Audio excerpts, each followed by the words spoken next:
रीवा जिले में आज शिक्षकों का बड़ा प्रदर्शन देखने को मिला है, जिसमें 200 से अधिक शिक्षक कलेक्ट्रेट कार्यालय के सामने जमा हुए और अपनी विभिन्न मांगों को लेकर सरकार के खिलाफ विरोध जताया है।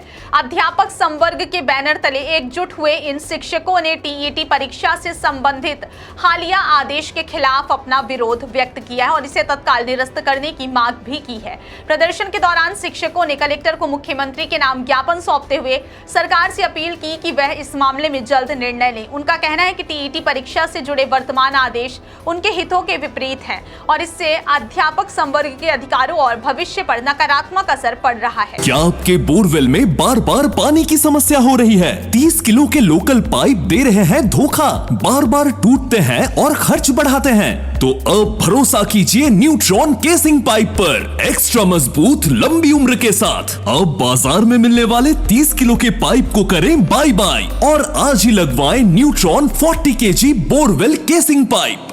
इसके साथ ही उन्होंने यह भी सुझाव दिया कि इस मामले में सुप्रीम कोर्ट में पुनर्विचार याचिका दायर की जाए ताकि शिक्षकों के हित की रक्षा सुनिश्चित हो सके।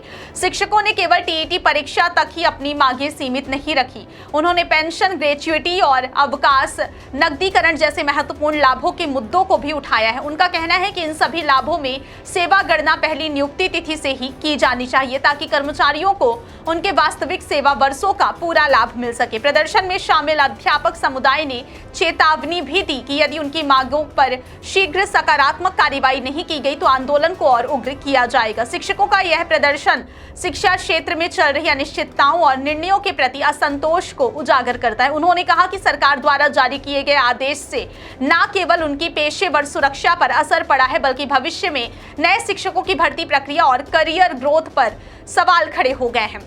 प्रदर्शन का संचालन शांतिपूर्ण रूप से किया गया, लेकिन शिक्षक समूह ने दृढ़ निश्चय जाहिर किया कि उनकी आवाज को अनसुना नहीं किया जा सकता। प्रशासन ने उन्हें ज्ञापन प्राप्त कर उचित कार्रवाई का आश्वासन दिया और कहा कि उनके मुद्दे पर जल्द ही विचार किया जाएगा। प्रदेश के साथ साथ आज रीवा जिले में 2 सूत्री ज्ञापन हम लोगों ने तहसीलदार आदरणीय राजीव शुक्ला जी को सौंपा है, जिसमें प्रमुख रूप से 1 अप्रैल 2010 के पहले नियुक्त शिक्षकों की शिक्षक पात्रता परीक्षा नहीं लिए जाने का ज्ञापन तहसीलदार राजीव शुक्ला जी को दिया है और उनसे निवेदन है कि वो माननीय मुख्यमंत्री जी तक हमारी बात पहुंचाएंगे, जिससे माननीय मुख्यमंत्री जी सुप्रीम कोर्ट में रिव्यू पिटीशन शीघ्र दायर करें और अपने 1.5 लाख शिक्षकों के हितों की रक्षा कर सकें। अगर ऐसा वो करते हैं तो हम सब उनके आभारी होंगे, अन्यथा 18 तारीख को प्रदेश की गलियों में मध्य प्रदेश का 5 लाख शिक्षक आर पार की लड़ाई लड़ने को विवश होएगा। चंद्रोदय मिश्रा हूँ, संयोजक अध्यापक शिक्षक संयुक्त मोर्चा, जिला इकाई रीवा। मैं सृष्टि गौतम हूँ, मारतन क्रमांक 2 से हूँ। मेरा कहना ये है कि अगर आपको एग्जाम ही लेना है तो आप पूरे डिपार्टमेंट का एग्जाम लेकर आप टॉपर लिस्ट निकालते और कहते मैं प्रमोशन कर रहा हूँ, तो मुझे गर्व होता।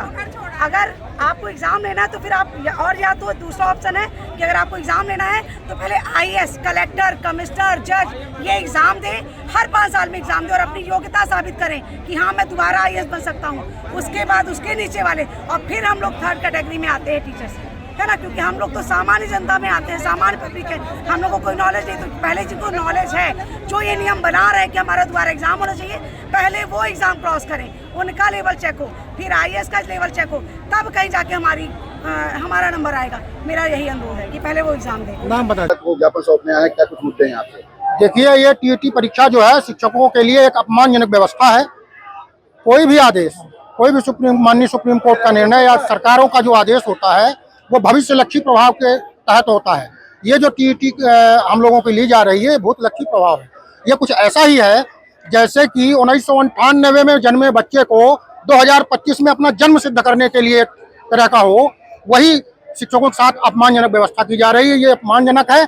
हम सब मानसिक रूप से पीड़ित हैं, व्यथित हैं और एकदम से स्तब्ध हैं कि ये इस तरह से हम लोगों के साथ व्यवहार क्यों किया जा रहा है। क्योंकि 25 साल 30 साल ऐसे भी हमारे पास शिक्षक हैं जिनकी सेवा किसी की 5.5 साल है। 5 साल को तो आपने छोड़ दिया, लेकिन 5.5 साल है तो वो दोषी हो गया। 5 साल 1 महीने 1 दिन हो गया तो वो दोषी हो गया। ये अन्यायपूर्ण व्यवस्था है। माननीय मुख्यमंत्री जी से आग्रह है कि तत्काल माननीय सुप्रीम कोर्ट में रिव्यू पिटीशन दायर करें, या माननीय प्रधानमंत्री जी से निवेदन है मेरा कि वो एक अध्यादेश लाकर हम मध्य प्रदेश के शिक्षकों सहित पूरे भारतवर्ष के 25 लाख शिक्षकों को इस दमनकारी नीति से मुक्ति दिलाएं और राहत प्रदान करें। धन्यवाद। मैं राजीव तिवारी, संयोजक अध्यापक शिक्षक संयुक्त मोर्चा रीवा। प्रांतीय शिक्षक संघ का रीवा जिले का अध्यक्ष एवं जो शिक्षकों ने पूरे प्रदेश में संयुक्त मोर्चा बनाया हुआ है, उसका संयुक्त मोर्चे का रीवा जिले का एक मेंबर हूँ, संयोजक हूँ। आज प्रदेश कार्यकारिणी के अनुसार पूरे प्रदेश में 8 अप्रैल को जिला मुख्यालयों में प्रधानमंत्री जी, राष्ट्रपति जी के नाम ज्ञापन कलेक्टर महोदय के नाम से दिया जाना था। तो आज हम लोगों ने क्या विषय है आपका ज्ञापन का? हम लोगों का ज्ञापन का विषय ये है कि जो टीईटी काला कानून शिक्षकों के लिए लागू हुआ है कि शिक्षक आप टीचर्स एलिजिबिलिटी टेस्ट देंगे, यानी अपने क्षमता परीक्षण देंगे, इसके बाद नौकरी में रहेंगे। तो मैं ये मानता हूँ कि इनके टीईटी के नियम का हम लोग स्वागत करते हैं, लेकिन एक अपेक्षा है भारत सरकार से और न्यायपालिका कार्यपालिका के जितने भर अधिकारी हैं, जैसे 25 साल 30 की हम लोग सेवाएं हो गई, उनकी भी जितने साल की सेवाएं हैं, पूरे भारतवर्ष के सभी कर्मचारी अपने अपने विभाग की विभागीय परीक्षा उत्तीर्ण करें। यदि ऐसा नियम आता है तो हम लोग उसे स्वागत करते हैं, नहीं तो हम लोग इसका पुरजोर विरोध करते हैं। इस काले कानून को शिक्षकों के लिए जो बनाया गया वापस लिया जाए, क्योंकि ये शिक्षकों का एक सामूहिक अपमान है। अगर वापस नहीं लिया जाता तो अगला कदम क्या होगा आप लोगों का? वापस नहीं लिया जाएगा, जैसे रोड पर खड़े हैं इसके आगे भी कुछ होगा। और अभी तक जितने भी प्रयोग हैं वो पूरे प्रयोग शिक्षा विभाग में ही किए गए हैं। हम लोगों के 8-10 साल की सेवाएं पहले खत्म की गई। गुरुजी, संविदा शिक्षक, शिक्षाकर्मी से अध्यापक संवर्ग बनाया गया 1-4-7 में, 7 साल की सेवाएं चली गई। इसके बाद 1-7-18 में शिक्षा विभाग में ये हम लोगों को नियुक्ति पत्र दिए, मतलब 1-7-18 पहले की हम लोगों की सेवाएं शून्य हो गई हैं। मतलब हम लोग की स्थिति एक गमले में लगाए हुए बरगद जैसे हो गई है। मैं राजेश्वर शर्मा। तो मोर्चा के आह्वान पर आज एक जिला स्तरीय हमारा धरना था।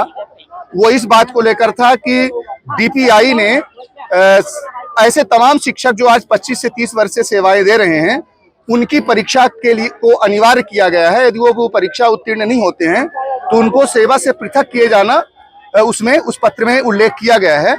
उस जो 25-30 वर्षों से लगातार अध्यापन का कार्य कर रहे हैं, उनको इस प्रकार की किसी परीक्षा से गुजरे ये जरूरी नहीं है। ये इसके विरोध में आज पूरा शिक्षक समुदाय यहाँ पर इकट्ठा है जिला स्तर पर। आज हम लोग माननीय प्रधानमंत्री जी और माननीय मुख्यमंत्री जी के नाम कलेक्टर महोदय को यहाँ ज्ञापन दे रहे हैं। ज्ञापन के माध्यम से अपनी बात पहुंचा रहे हैं। हमारा कार्यक्रम आगे भी है। 11 तारीख को हम लोग ब्लॉक स्तर पर धरना देंगे और 18 तारीख को हम लोग भोपाल घेरेंगे पूरे प्रदेश से। और ये काला कानून सरकार वापस ले और सरकार पुनर्विचार याचिका दायर करके शिक्षकों की इस असमंजस को तत्काल इसको दूर करे। इसके कारण शिक्षक जो आज 50 वर्ष, 55 वर्ष, 58 वर्ष की उम्र में हैं, जो विभिन्न परिस्थितियों में जी रहे हैं, उनको फिर से परीक्षा के दौर से गुजारना बहुत ही गलत काम है। और इस प्रकार से अगर देखें तो उच्च स्तरीय परीक्षाओं में भी जो अधिकारी बनते हैं, जो 20 साल 25 साल पहले परीक्षा उत्तीर्ण करके वो बड़े बड़े अफसर बने थे, वो सब भी परीक्षा के दायरे में ऐसी आ जाती है। परीक्षा लेने में यह कि हमारी जो वर्तमान समय में जो शर्तें थी हमारी नौकरी में, उस शर्तों के अधीन हम नौकरी कर रहे हैं। नई परीक्षा का कोई सिस्टम नहीं है। कोई भी नीति जब लागू होती है तो उस दिनांक से लागू होती है जिस दिनांक को उसका आदेश होता है। जब 2010 में आदेश हुआ तो 2010 के बाद उसको वो लागू होनी चाहिए। 2010 के पहले जो नियुक्त हुए हैं उन पर उस समय के नियम लागू हैं। इसलिए वापस नहीं लेके तो फिर क्या आगे का क्या कदम? हम लोग अभी न्यायालय पर भी हमारे लोग विचार कर रहे हैं। न्यायालय के लिए भी हम लोग काम कर रहे हैं कि हम लोग न्यायालय में अपना आवेदन रिव्यू पिटीशन दायर कर रहे हैं। और साथ ही हम लोग सरकार से मांग कर रहे हैं कि सरकार पुनर्विचार याचिका माननीय उच्चतम न्यायालय में लगाए। हम लोग चर्चा पर मोर्चा करने के लिए तैयार हैं। शिवानंद तिवारी, अध्यापक शिक्षक संघ मोर्चा। एक बात और